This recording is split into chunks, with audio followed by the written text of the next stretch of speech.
सवाल में आपका स्वागत है। मैं हूं राकेश अग्निहोत्री। आज चर्चा होगी जीएसटी पर झिकझिक।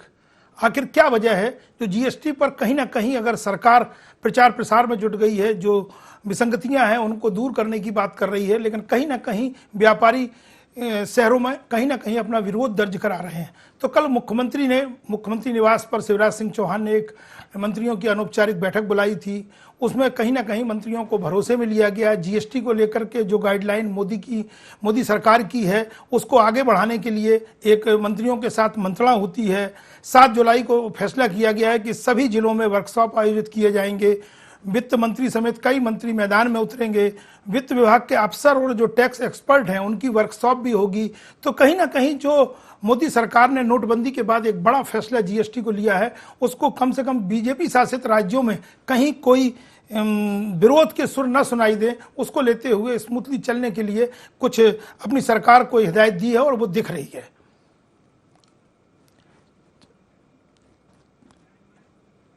चलिए हम आपको सुनाते हैं कि इस मामले में सबसे पहले जो मध्य प्रदेश के वित्त मंत्री हैं जयंत मलैया जी, आखिर उनका क्या कहना है। कि जीएसटी को लेके जहाँ भी जो भ्रम है उसको दूर करने के लिए प्रदेश के हर जिले में जीएसटी के एक्सपर्ट्स की मीटिंग टैक्स कंसल्टेंट्स के साथ, व्यापारियों के साथ और उद्यमी के साथ कराई जाए। इसके बारे में चर्चा हुई विस्तार से। दूसरा, जो राष्ट्रपति पद के उम्मीदवार हैं श्रीमान रामनाथ जी कोविंद, वो 8 तारीख को आ रहे हैं, तो उसके सिलसिले में तैयारियों का जायजा के वहाँ पर स्वागत में कौन रहेगा, कहाँ रहेंगे, विधायक सांसदों से मिलना, उनके साथ बैठक और भोजन इत्यादि, इसके बारे में। जीएसटी पर झिकझिक आपने सुनी। मध्य प्रदेश के जो वित्त मंत्री हैं जयंत मलैया ने इस कहीं ना कहीं स्पष्टीकरण दिया है कि पार्टी सरकार का आगे किस तरह से बढ़ेगी, जिससे जो इतना बड़ा मोदी सरकार ने फैसला लिया है वो कहीं ना कहीं धरातल पर नजर आए और विरोध के स्वर न सुनाई दें और जनता के बाद गले उतरे। तो जीएसटी की झिकझिक पर कई सवाल एक साथ खड़े हो रहे हैं। क्या व्यापारियों के सतही विरोध ने सरकार को डरा दिया है? कहीं शिवराज सरकार की इस कवायद के पीछे केंद्र सरकार का हाथ तो नहीं? क्या जीएसटी पर अपनी खास कवायद के जरिए विपक्ष के हाथ से मुद्दा छीन लेगी सरकार? जीएसटी को लेकर शिवराज सरकार की गंभीरता के आखिर मायने क्या हैं? क्या सरकार को नोटबंदी जैसे नकारात्मक माहौल बनने का डर है, इसलिए वो पहले से ही अपनी बात पुरजोर तरीके से कहने के लिए जनता के बीच में जा रही है और कई मोर्चों पर एक साथ? कहीं शिवराज सरकार की इस कवायद के पीछे केंद्र सरकार की कोई गाइडलाइन या कोई मंशा, कोई अपेक्षाएं तो नहीं जुड़ी हैं? क्या जीएसटी पर अपनी खास कवायद के जरिए विपक्ष के हाथ से यह मुद्दा कहीं निकालनी तो नहीं लेगी? जीएसटी को लेकर शिवराज सरकार की गंभीरता के आखिर क्या मायने हैं, क्योंकि जीएसटी पर झिकझिक शुरू हो चुकी है। चलिए इस मुद्दे पर हमारे साथ चर्चा में जुड़ रहे हैं। हमारे साथ स्टूडियो में मौजूद हैं वरिष्ठ पत्रकार दिनेश गुप्ता जी। दिनेश गुप्ता जी, आपका स्वागत है। जीएसटी पर जो झिकझिक मची है, नोटबंदी के बाद मोदी सरकार का एक बड़ा फैसला, लेकिन जिस तरह से जीएसटी को लेकर के कांग्रेस कहीं खुलकर विरोध नहीं कर पा रही है, व्यापारी भी सीमित विसंगतियों की बात कर रहे हैं, तो फिर डर किस बात का है? चाहे वो केंद्र सरकार हो या राज्य सरकार हो, इतनी एक्सरसाइज क्यों हो रही है कि रात को अगर प्रधानमंत्री बोलते हैं तो उस दूसरे दिन जाके सीए के बैठक में, तो देश के कई शहरों में, जिसमें मध्य प्रदेश में स्वयं नरेंद्र सिंह तोमर समेत कई लोग अलग अलग शहरों में सीए से रूबरू होते हैं, और अब मंत्रियों को हिदायत दी गई है, एक्सपर्ट्स को हिदायत दी गई है कि वो प्रदेश में जाएं और अपनी बात रखें जो गाइडलाइन है। और वित्त मंत्री को आपने सुना, वजह क्या है नोटबंदी के बाद इस बड़े फैसले जीएसटी को लेकर? देखिए क्या है, आप भारतीय जनता पार्टी का जो ट्रेडिशनल वोट बैंक माना जाता रहा देश में, वो जो है व्यापारी उसमें एक मुख्य जो है घटक है, जिसमें वो माना जाता है कि व्यापारी भारतीय जनता पार्टी का कमिटेड वोटर है। ये जो जीएसटी है वो सीधे व्यापारियों से जुड़ा हुआ है, और यदि व्यापारी नाराज होता है तो ये माना जाता है कि उनकी ही पार्टी में इस बात को लेकर असंतोष है कि जो है प्रक्रिया को बहुत जटिल बना दिया गया। देखिए व्यापारियों को जो समस्याएं आ रही हैं वो कई तरह के प्रो फार्मा को लेके आ रही हैं, वो सारी जो है उनको रिटर्न फाइल करने पर आ रही हैं। तो जो एफर्ट सरकार को, केंद्र सरकार को इस एक्ट को लागू करने के लिए शुरुआती दौर में उठाने चाहिए थे, जो भी आप आज उठा रहे हैं मेजर्स, वो सारे के सारे आपको 6 महीने साल भर पहले से इनकी कवायद शुरू करना चाहिए कि नया कानून आ रहा है तो इसमें ये चीज़ें हैं, आप अवेयरनेस करिए या वर्कशॉप करिए या जिस तरह से की भी चीज़ें करिए, वो आपको काफ़ी पहले से करनी चाहिए थी। देखिए सीए इसमें एक महत्वपूर्ण जो है इसमें भूमिका है सीए की, जीएसटी में। यदि सीए इस चीज़ को नहीं समझ पा रहा जिसे व्यापारी को समझाना है, वो तब तक जो है आपको हल कैसे देगा व्यापारी को? व्यापारी के सामने समस्या है, जब सीए ने हाथ खड़े कर दिए हैं तो वो क्या करेंगे इस स्थिति में? क्या आपने जांच चौकियां भले ही खत्म कर दी हों, लेकिन जो मार्केट में जो इंस्पेक्टर राज है वो तो बढ़ जाएगा। उससे जो है यदि किसी ने रिटर्न फाइल नहीं किया तो पेनल्टी है, बहुत सारी चीज़ें हैं। जीएसटी को लेकर जो सॉफ्टवेयर भी है उसको कितने व्यापारी चलाना जानते हैं? आप ये बताइए कि सरकार ये मानती है आप हाईटेक करने पे लगे हो, व्यापारी कितना जानते हैं? अभी जो कमर्शियल टैक्स है वो मैनुअली सब हो जाता था, अब आपने एक सॉफ्टवेयर दे दिया कि इसमें आप डाल दीजिए, ऑटोमेटिक वो डिवाइड कर देगा। अब यदि कोई होटल वाला मान लीजिए 1000 रुपये ले रहा है, फिर उसमें जीएसटी, एसजीएसटी और पता नहीं उसमें जितने तरह के कंपोनेंट है वो एक साथ जब डालेगा तब वो उसमें उसका वो निकल पाएगा कि कितना मतलब गुप्ता जी जीएसटी। आप ये कह रहे हैं कि जो तैयारियां बहुत पहले हो जाना चाहिए थी वो पूरी नहीं हो पाई, इसलिए सरकार कोई रिस्क नहीं लेना चाहती है और अपनी पूरी अप्रोच का फायदा उठाना चाहती है कि जनता के बीच में से या व्यापारियों के बीच से कोई विरोध के सुर सुनाई दें, उसके पहले अपनी बात असरदार तरीके से हर फोरम पर रखी जाए। इस एक्सरसाइज का यही मायने है? बिल्कुल यही मायने। देखिए क्या है कि इसी साल आपने गुजरात में भी चुनाव होना है, जहां प्रधानमंत्री जहां से आते हैं उसी राज्य में इसको लेके काफ़ी भ्रम की स्थिति बनी हुई है। यदि गुजरात में कुछ भी व्यापारी यदि नाराज होता है या कुछ होता है तो इसका देशव्यापी असर होता है। आप मध्य प्रदेश के परिप्रेक्ष्य में देखेंगे तो स्थानीय संस्थाओं के चुनाव, अभी 52 नगरीय निकायों में चुनाव आना है, तो वो भी एक घबराहट है। यदि जीएसटी का इम्पैक्ट इस पर आया और फिर और पहले से किसानों की चीज़ें चल रही हैं, नोटबंदी के लेकर के कारण किसान जो है नाराज हुए कि उनको नगद पैसा नहीं मिल रहा है, तो जो ओवरऑल स्थिति है मार्केट में कहीं ना कहीं आप देखिए घबराहट की स्थिति है, उपभोक्ताओं में भी है और व्यापारियों में भी है। लेकिन सर अगर विरोध की बात हो रही तो कांग्रेस ने कहीं खुलकर विरोध नहीं किया है, उसके कुछ सैद्धांतिक विरोध थे उसके करने को तरीकों को लेकर के, लेकिन व्यापारी भी खुलकर अपना विरोध दर्जनी जता रहे हैं। जैसे इंदौर में ही बाजार बंद है, छोटे छोटे संगठन अलग अलग कर रहे हैं, वो अपनी बात कह रहे हैं कि विसंगतियां दूर हो, सरलीकरण हो।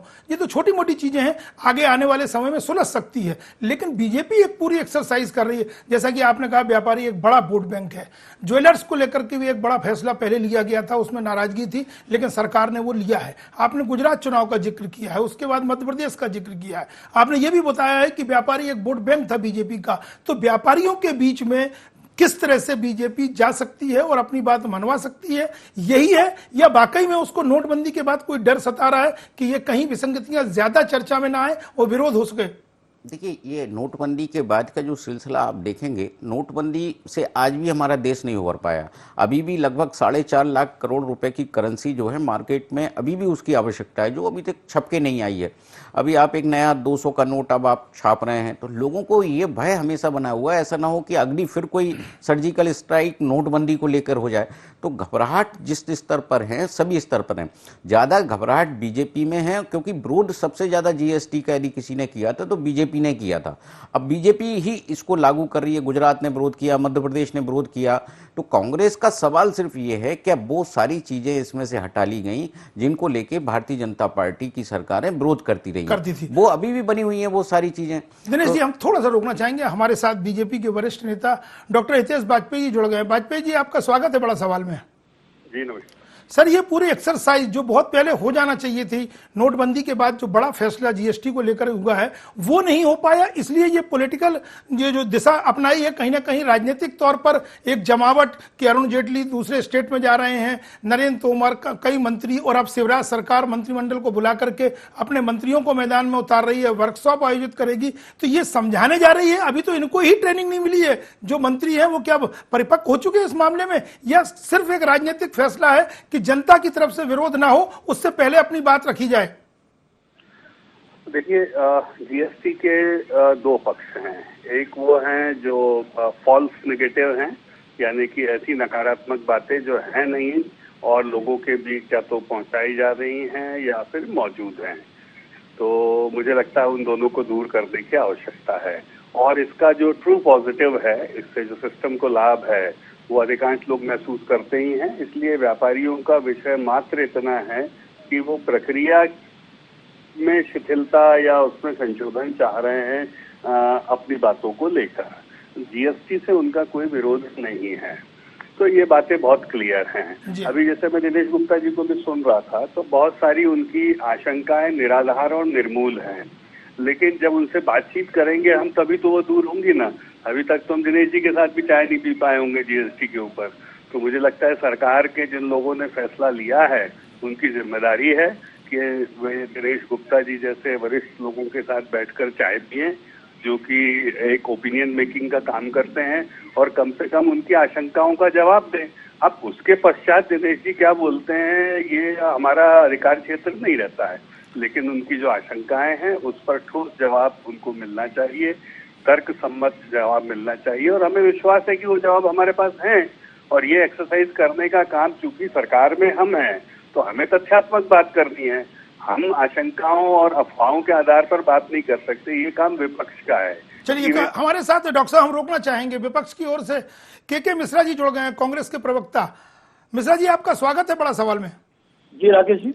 सर जो एक्सरसाइज बीजेपी कर रही है, सवाल ये खड़े हो रहे हैं कि क्या ये पूरी एक्सरसाइज के बाद जीएसटी का फैसला लिया गया या कहीं कोई चीजें विसंगतियां रह जाती हैं, वो विरोध के सुर पर सामने ना आए, इसलिए पहले स्वयं प्रधानमंत्री आते हैं, फिर अरुण जेटली आते हैं, और अब पूरे मध्य प्रदेश में शिवराज अपनी कैबिनेट को बुलाते हैं और मंत्रियों को और एक्सपर्ट को हिदायत देते हैं कि वर्कशॉप करें और जनता के बीच में जाए। कांग्रेस इसको किस नजरिए से देखती है? देखिए, जीएसटी का फैसला मूल रूप से कॉरपोरेट लॉबी के दबाव में लिया गया है। क्योंकि कॉरपोरेट लॉबी से सरकार ने काफी पैसा लिया है, उन्हें उपकृत करना है, इसलिए जीएसटी का फैसला किया गया है। और परिवर्तन जो किए गए हैं वो सब कॉरपोरेट लॉबी के दबाव में किए गए हैं। जीएसटी को लागू करवाने के लिए कांग्रेस पार्टी ने मोदी जी की सरकार को इसलिए मदद की थी कि वे किसानों की मदद होगी, लघु उद्यमियों की मदद होगी, मध्यम वर्गीय उद्यमियों की मदद होगी, किंतु उससे उलट इन पूरे वर्ग को जीएसटी के माध्यम से तहस-नहस कर दिया गया है। हमारी जीएसटी की जो परिकल्पना थी मनमोहन सिंह जी की और चिदम्बरम साहब की, उसमें स्पष्ट 1994 में और 2006 में उल्लेख किया गया था कि टैक्स सिर्फ सर्विस टैक्स के रूप में एक ही होगा, व्यापारियों को कोई परेशानी नहीं की जाएगी। मगर मोदी जी की सरकार ने व्यापारियों के वहां छापे, उन्हें जेल भेजने का प्रावधान, उनकी गिरफ्तारी का प्रावधान और उनके लिए सजा का प्रावधान भी मुकर्रर किया है। तो के मिश्रा जी, क्या आप किसानों की तरह व्यापारियों के साथ भी कांग्रेस आएगी? इस बात को भांपते हुए कहीं ना कहीं बीजेपी एक अपनी जमावट कर रही है कि जो नाराजगी किसान की मोल ली थी वो अब कम से कम व्यापारियों की ओर से नहीं सुनाई दे। ऐसे में आप कांग्रेस का स्टैंड क्या होगा? राकेश जी, हम लोगों को जनादेश विपक्ष में बैठने का जनता ने दिया है, और जनादेश के अंतर्गत समाज का कोई भी पीड़ित और शोषित व्यक्ति जो सरकार के खिलाफ आंदोलित है उसे हम अपना राज धर्म निभाते हुए रचनात्मक समर्थन देंगे और मैदानी समर्थन भी देंगे, और हम दे भी रहे हैं। चलिए हम चाहेंगे के मिश्रा जी और डॉक्टर हितेश वाजपेयी हमारे साथ जुड़े रहे। दिनेश जी, दोनों की प्रतिक्रियाएं सुनी है। कांग्रेस पहले कहती है कि हम उसको पूरी तरह से समर्थन कर रहे थे, कुछ बदलाव आया उससे वो असहमत है। डॉक्टर साहब का कहना है कि हम वेट नहीं करेंगे, बड़ा फैसला है, जो आशंकाएं हैं उनको दूर करने के लिए हम जनता के बीच में जा रहे हैं और एक्सपर्ट की मदद ले रहे हैं। ये जो भी सरकार में पार्टी होती है उसको कानून के बारे में जो भी भ्रांतियां हैं उसका दूर करने का दायित्व उसी का ही है। लेकिन ये जो है भ्रांतियां हैं तो भ्रांतियां अचानक तो नहीं आ गई, मतलब यदि उनको समझ में नहीं आ रहा है तो व्यापारी को समझाना चाहिए। और ये मैंने पहले भी कहा कि जो एक्सरसाइज कोई भी कानून लागू होने से पहले होनी चाहिए, क्योंकि उसको 1 जुलाई से उसका मीटर डाउन हो गया है, अब उसको सारी चीजें जो भी करना है वो 1 जुलाई से करना है। अब तो फैसला ले लिया गया है, लागू हो चुका है। आधी रात को सेंट्रल हॉल में मुख्यमंत्री ने इसका, प्रधानमंत्री ने इसका ऐलान भी कर दिया है। अब क्या परिदृश्य बन सकता है, खासतौर से मध्य प्रदेश में जिस तरह से टीम शिवराज कहीं ना कहीं आगे आकर के इन चीजों को लेकर के जनता के बीच जा रही है? देखिए, ये टीम शिवराज का केवल सवाल नहीं है, तो पूरे देश में, क्योंकि केंद्र सरकार का फैसला है, तो हर राज्य में हर जगह ये कोशिश कर रहे हैं। जहां मान ली सरकार नहीं भी है, ये मान लीजिए, तो केंद्र सरकार के अधिकारी वहां जीएसटी को लागू कराने के लिए अपना काम कर रहे हैं। और उन राज्यों में भी ये लागू हो गया जहां सरकारें नहीं हैं, उन राज्यों में भी ये समस्याएं हैं, हो सकती हैं जो व्यापारियों को जो समस्या आ रही हैं। तो वो अपने स्तर पर निपट रहे हैं। तो ये तो सभी का दायित्व, जब जीएसटी आ गया है तो कानून लागू हो गया है तो थोड़ा बहुत ये चलेगा। अब ये बैक नहीं होगा कानून, ये तो सभी को जो है मालूम है कि एक बार जब कानून लागू हो गया है लेकिन तो अब सियासत तो इसमें शुरू हो बैक जाएगी। नहीं। देखिए, क्या कोई भी मॉडिफिकेशन है, कोई भी संशोधन है, कोई भी सरलीकरण है, वो निरंतर प्रक्रिया। आप इनकम टैक्स में देखिए, पहले जो अभी जो सरल फॉर्म है वो एक फॉर्म में आ गया है कि आप एक में भरिए और आपका काम हो जाएगा। तो ऐसे जहां भी आ रही हैं चीजें, देखिए जो भी कानून बनाते हैं वो एक उच्च स्तर के लोग बनाते हैं, एक्सपर्ट होते हैं जिन्होंने कभी उस फील्ड में काम नहीं किया होता है, केवल उनका जो फीडबैक होता है वो उस आधार पर बना देते हैं। नीचे जमीनी स्तर पर जो भी समस्याएं आती हैं उनको लेके फिर उसके बाद जो है संशोधन होते रहते हैं। ऐसे भारत में ऐसे बहुत सारे कानून हैं जिसमें जितने उसकी धाराएं उससे ज्यादा संशोधन उनमें हो चुके हैं। तो ये कोई कुछ शुरुआती 2-4 महीने की समस्या है। जिस दिन फर्स्ट रिटर्न फाइल हो जाएगा व्यापारी का, उसके बाद ये समस्या आपको दिखाई नहीं देगी। तो डॉक्टर साहब, आप तो अब खुश हो सकते हैं कि दिनेश गुप्ता जी का कहना है कि कुछ जो विसंगतियां हैं वो धीरे धीरे सॉर्ट आउट कर ली जाएंगी। लेकिन बीजेपी कितनी गंभीरता, इतनी गंभीरता दिखा रही है, तो उसकी वजह कहीं जो कुछ राज्यों के चुनाव, उनका अपना वोट बैंक, व्यापारी और किसान की जो पहले से नाराजगी और कांग्रेस का बदलता हुआ स्टैंड, या कांग्रेस ने साफ किया जो उसका रुख होगा, उसको देखते हुए बीजेपी अब कोई जोखिम नहीं लेना चाहती है। तो पूरा प्रोग्राम क्या है? क्या अरुण जेटली या दूसरे बड़े नेता, जबकि राष्ट्रपति चुनाव में सब लोग उलझे हुए हैं, ये प्रदेश का दौरा करेंगे? देखिए राकेश जी, जब अटल बिहारी वाजपेयी जी की सरकार के समय में जीएसटी का कंसेप्शन हुआ था और पहली बार समिति बनी थी, तय हुआ था कि हमको इस प्रकार की कर प्रणाली में जाना है। डॉक्टर साहब, बहुत विनम्रता से माफी मांगते हुए मैं थोड़ा रोकना चाहता हूं। हमारे साथ मध्य प्रदेश के पूर्व वित्त मंत्री राघव जी जुड़ गए हैं। राघव जी, आपका स्वागत है IND 24 पर। जी धन्यवाद सर, ये जीएसटी को लेकर जो झिकझिक है, आपका क्या कहना है सर? देखिए, जीएसटी तब लागू हो ही गया है, जी हाँ, लेकिन जरूरत है इसको सरल करने की, और जो विसंगतियां हैं वो विसंगतियां दूर होना चाहिए। विसंगतियां क्या हैं?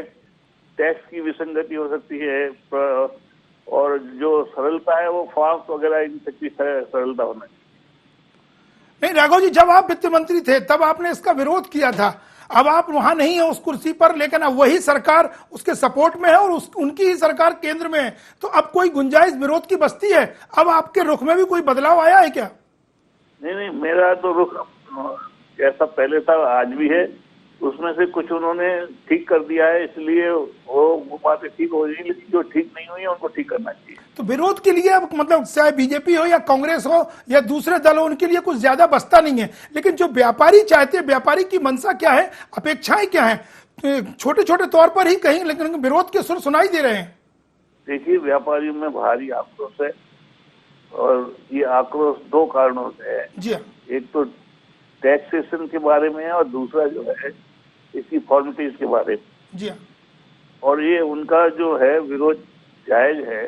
वास्तव में व्यापारी समुदाय से विचार विमर्श करके और उनके साथ बातचीत करके उसको जितना सरल कर सकते थे और जितना ठीक कर सकते थे करना चाहिए था, वो नहीं किया गया। राघव जी, आप लाइन पे रहिएगा। डॉक्टर वाजपेयी के पास चलते हैं। वाजपेयी जी, आपने राघव जी ने कुछ सवाल खड़े किए हैं, इसका उत्तर मिलेगा जल्द? देखिए, प्रक्रिया जारी है, और मैंने आपको पहले भी कहा है कि हमारे वो एंड्स खुले हुए हैं, जिसको चर्चा का, सुधार का, क्योंकि ये तो शुरुआत है। 14 साल से 1 लाख करोड़ रुपए का काले धन का कारोबार जो चुंगी नाकों से हो रहा था, आज अचानक बंद हो गया है। तो स्वाभाविक है कि राजनीतिक प्रतिक्रियाएं निकल कर आएंगी। देश में राजनीतिक दल ट्रांसपोर्ट के ही पैसे से चला करते थे, ये एक बहुत बड़ा हिस्सा खत्म हुआ है। 17 कर 23 उपकर यदि समाप्त होकर 1 कर 4 स्लैब में निकल कर आए हैं, तो स्वाभाविक है कि अभी यात्रा बाकी है। तो हमने कभी नहीं कहा कि ये जीएसटी का अंत है। हम तो ये कह सकते हैं जीएसटी की शुरुआत है, कि एक देश एक कर की शुरुआत की तरफ हम बढ़े हैं। दिनेश जी ने जैसा कहा है कि ये अनवरत यात्रा होती है, तो रोज चोर अपनी चोरी करने के तरीके निकालेंगे और सरकार उसको रोकने के तरीके निकालेगी। तो रोज समस्याएं सामने आएंगी, सरकार उनके जेन्युइन समाधान करने के लिए इच्छुक है। और यही कारण है कि इनकम टैक्स जैसे जटिल कानून को भी, जिसके बारे में अल्बर्ट आइंस्टीन कहा करते थे, मोदी जी ने जिसका जिक्र किया, वो शायद आज के कानूनी पक्ष को समझते तो कहते कि हाँ भाई, सरकारों ने इस दिशा में काम किया है, जब उस दौर में उनको जटिल लगा था। तो मुझे लगता है मतलब समय के साथ बदलाव के लिए तैयार है, और बदलाव मानस भी लोगों को बना रहे कि इसको स्वीकार करें। एक बार फिर हम के मिश्रा जी के पास चलते हैं। के मिश्रा जी, आधी रात को सेंट्रल हॉल में जब नरेंद्र मोदी ने सीए को दूसरे दिन जब सीए से रूबरू हुए थे, तो आप ये बताइए कि जब वो संबोधित कर रहे थे वो हिदायत थी, कुछ अपेक्षाएं थी, या उसमें चेतावनी भी छुपी हुई थी? देखिए, मोदी जी का जो स्पीच था उसमें सबसे बड़ी यदि देश को और विपक्ष को अखरने वाली बात है तो बात यह थी कि उन्होंने जीएसटी के टैक्सेशन को आर्थिक आजादी से जोड़ा। आज इस तरह के कई फैसले हिंदुस्तान की सरकार में 60 सालों में हुए हैं, उसको पार्लियामेंट में सेंट्रल हॉल में जश्न मनाकर अपनी बॉन्डिंग के लिए उपयोग करना मुनासिब नहीं था। और कोई भी व्यक्ति जो सच्चा देशभक्त है वो व्यक्ति इस परिभाषा को अभी तक समझ नहीं पाया है। और जहां तक मध्य प्रदेश का प्रश्न है, जी हाँ। कल छत्तीसगढ़ की सरकार ने टोल नाके सब बंद कर दिए हैं 4 तारीख रात से, और अभी 12 बजे मुझे अपने कार्यकर्ता का टेलीफोन आया है कि राजधानी भोपाल के ही 11 मील में अभी उससे टोल नाके की वसूली की गई, उसकी स्लिप अभी मुझे भिजवा रहा है। तो मध्य प्रदेश की सरकार आज 5वां दिन है जीएसटी लगने के बाद अपने टोल नाकों को खत्म क्यों नहीं कर पाई है, यदि वो जनता की हितैषी है तो।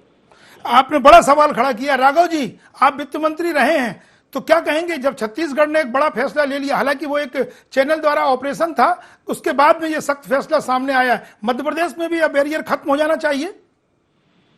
नहीं, बैरियर तो खत्म कर ही दिए। अभी जैसा कि के मिश्रा जी कह रहे हैं कि अभी मौजूद हैं। जयंत मलैया जी की घोषणा थी कि 1 तारीख से सारे बैरियर्स जो नाके बने हुए हैं वो सब चेक पोस्ट खत्म कर दी। चलिए डॉक्टर साहब से पूछिए, डॉक्टर साहब यथास्थिति क्या है, वस्तुस्थिति? देखिए राकेश जी, 26 या 27 का नोटिफिकेशन आप निकाल लीजिएगा, जारी हो चुका है। मध्य प्रदेश सरकार का गजट नोटिफिकेशन है, और एक जिसमें 30 तारीख के पश्चात बैरियर ऑपरेटिव नहीं रहेंगे। उसमें कौन सी ऐसी बहुत बड़ी बात है, ये तो शासन का निर्णय, कोई छुपी हुई बात भी नहीं है। अब के मिश्रा जी की बात अलग है, उनके राष्ट्रपति के के मिश्रा जी से आप सवाल कर लीजिए एक बार सीधे। के मिश्रा जी सीधा जवाब दीजिए, डॉक्टर साहब कुछ कह रहे हैं, नोटिफिकेशन जारी हो चुका है। नहीं, जब यदि नेहरू जी कार्यक्रम करेंगे तो वो देशभक्ति का कार्यक्रम है, भले ही वहां पर पाकिस्तान बन रहा हो, बांग्लादेश बन रहा हो, वो उनको जायज लगता है, लेकिन मोदी जी करेंगे तो थोड़ा ना लगेगा, वो उनको ड्रामा लगेगा। सारे विकल्प जो सरकार में है उसके लिए खुले। के मिश्रा जी कुछ कहना चाहेंगे? मैं वही आपसे निवेदन कर रहा हूँ कि अभी दोपहर 12:05 पर हाकम सिंह रघुवंशी हमारे इंटक के लीडर है मध्य प्रदेश के, जी हाँ, 11 मील नाका जो टोल का है वहां उनसे रसीद ली गई है, उनका विवाद हुआ है, तो उन्होंने कहा मैं सरकार या कलेक्टर की तरफ से भी कोई ऑर्डर नहीं मिला है, हम अभी टोल वसूलेंगे और उसकी रसीद आप कहें तो मैं आपके दफ्तर भिजवाने को तैयार हूँ।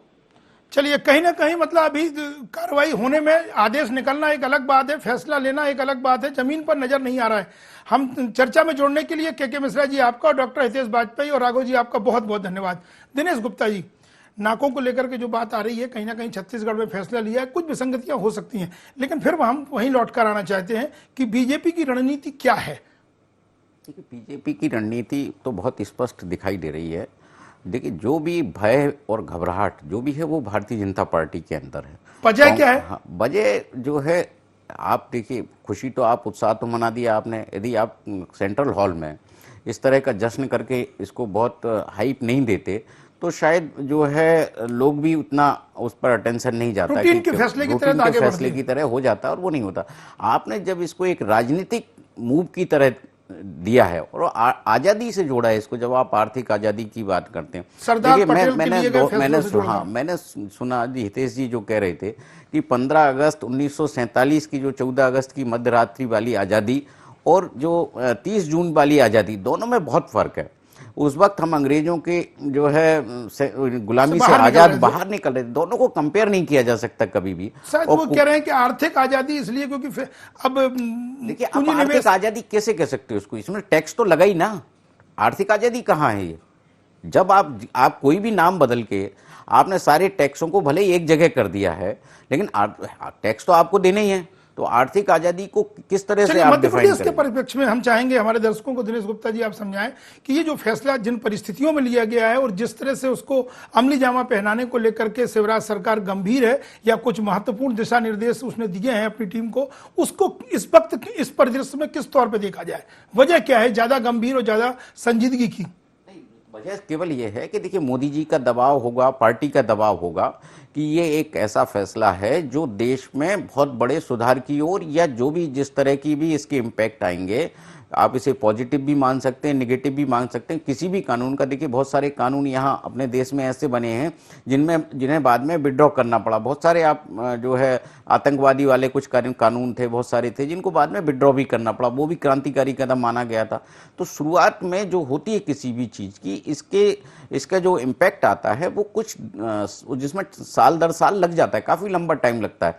तो चूंकि ये आगे हमारा जो भारतीय जनता पार्टी का जो एजेंडा है वो 2019 का चुनाव है, 2019 के चुनाव तक कोई निगेटिव माहौल इस तरह का ना बन पाए। हाँ, और आप जब एग्रेसिव कैंपेन करेंगे इसका कि इसमें ये पॉजिटिव एस्पेक्ट है, ये पॉजिटिव एस्पेक्ट है, जब बार बार उस चीज को कहेंगे तो डाइल्यूट होती हैं चीजें।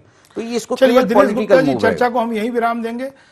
बड़ा सवाल में आज जीएसटी पर झिकझिक पर कहीं ना कहीं इस निष्कर्ष पर पहुंचे हैं कि बीजेपी पर दबाव है, मोदी सरकार की जो गाइडलाइन है उसको जनता के गले उतारना है। लेकिन मध्य प्रदेश का जो माहौल है, किसान को लेकर सियासत हो रही है, राष्ट्रपति चुनाव को लेकर सरगर्मियां बढ़ना है। ऐसे में अगर मुख्यमंत्री जो खुद इस समय हिमाचल प्रदेश के दौरे पर है, मंत्रियों की बैठक लेकर फरमान जारी करते हैं कि जाइए जनता के बीच में और एक्सपर्ट की मदद लीजिए और जीएसटी के बारे में जो भी भ्रांतियां हैं उन्हें दूर करें, तो समझ सकते हैं कि मुख्यमंत्री की मंशा यह है कि मध्य प्रदेश का माहौल कम से कम नोटबंदी के बाद जो सवाल खड़े हुए थे या किसानों को लेकर के जो समस्याएं सामने आ रही, उसमें जीएसटी कहीं एक बड़ी दूसरी और अलग तरह की भूमिका न निभाए। चर्चा को हम यहीं विराम देंगे। बड़ा सवाल में आज इतना ही, कल फिर मिलेंगे। इसी के साथ इजाजत दीजिए राकेश अग्निहोत्री को। नमस्कार।